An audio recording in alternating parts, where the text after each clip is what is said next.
Normally, we celebrate 3 Republic Days and get out, go to the next country after 3 years. That's our life. It seems people in Delhi have forgotten my existence here. Pobrecito mío. This is also my 11th Republic Day in Latin America. I have had the opportunity to see the change in the perception of Latin Americans towards India in the last 3 decades. The 90s, the final decade of the 20th century, the first decade of the 21st century, and the second decade, which is starting with this January. In the 90s, Latin Americans looked at India as a past, history, civilization, yoga, philosophy. But in the first decade of this century, they started seeing India, the present, the growing India, the emerging India.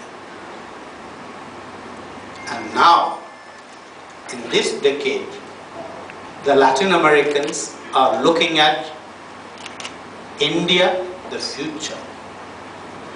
They are imagining, projecting India in the next 10 years, 20 years, 30 years, how it is going to grow and how Latin America can take advantage of this growing market. It's not only Latin America. Some of you might have seen the State of Union address by Obama yesterday night. He made references to India. One of the references, which was quite intriguing for me, was when he said, USA risks losing out to India and China in education, research, and technology. Watch out. Education, research, and technology. I was intrigued because I thought we, the Indians, we were trying to catch up with the Americans. I did not know. Now the Americans are trying to catch up with the Indians. This is interesting.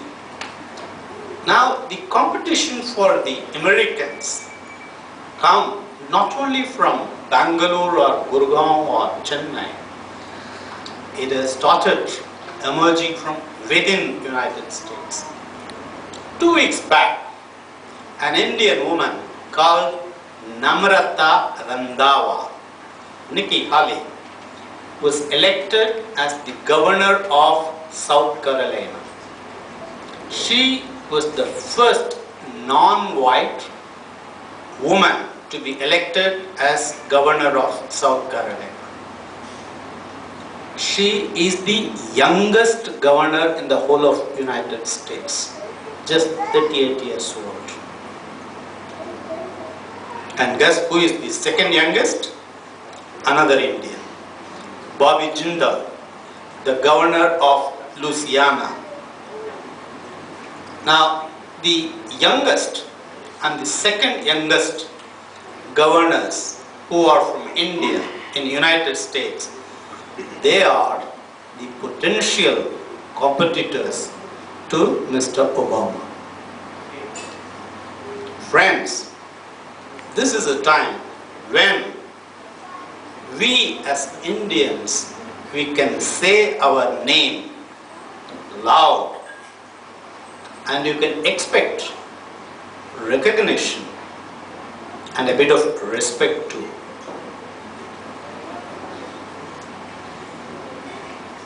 Now let us look at Argentina, Latin America, where we live.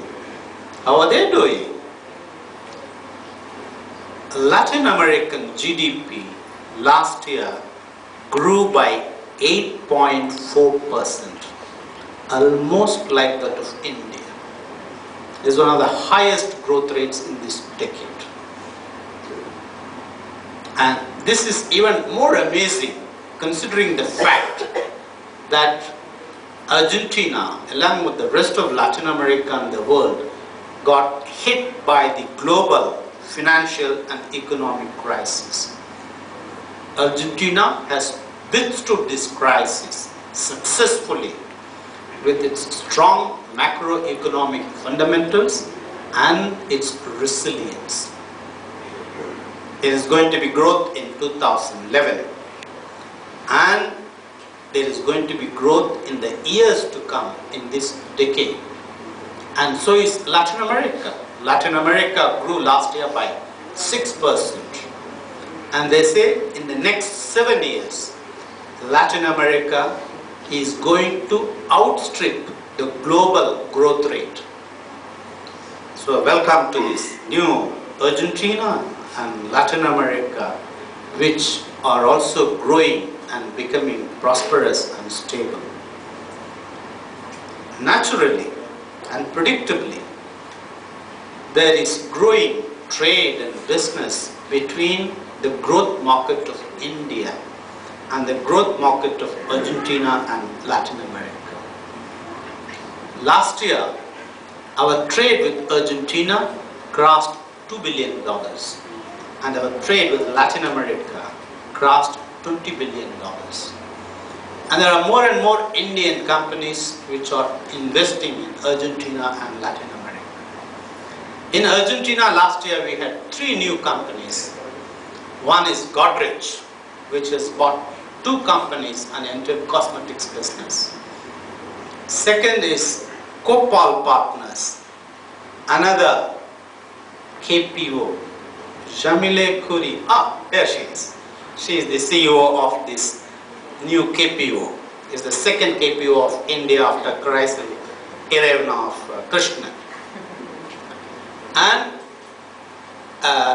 this company from India called Aegis Group has bought a BPO called Action Line, which has got 5,000 staff.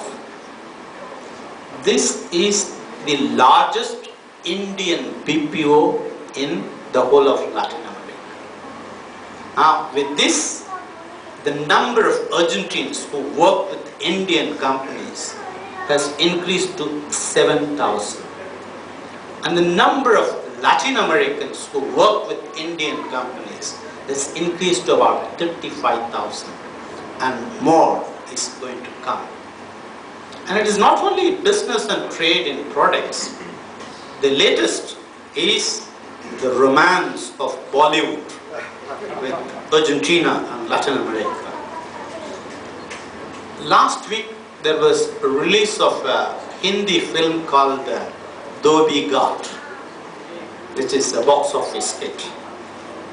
Now the music for this film is composed by an Argentine composer, Gustavo Santaolalla. It's fantastic. Now, thanks to the initiative of my colleague Ina, we are going to have the screening of this film in the Pinamar Festival in March. And she has even managed to convince Kiran Rao, the director of the film, to come here for the screening of the film. Then there is another event last month. We had a group of 28 actors and actresses from India, basically television actors and actresses, who stayed in Buenos Aires for 40 days along with a supporting crew of about 25 to shoot a TV game show called Wipeout. And they were very happy with that.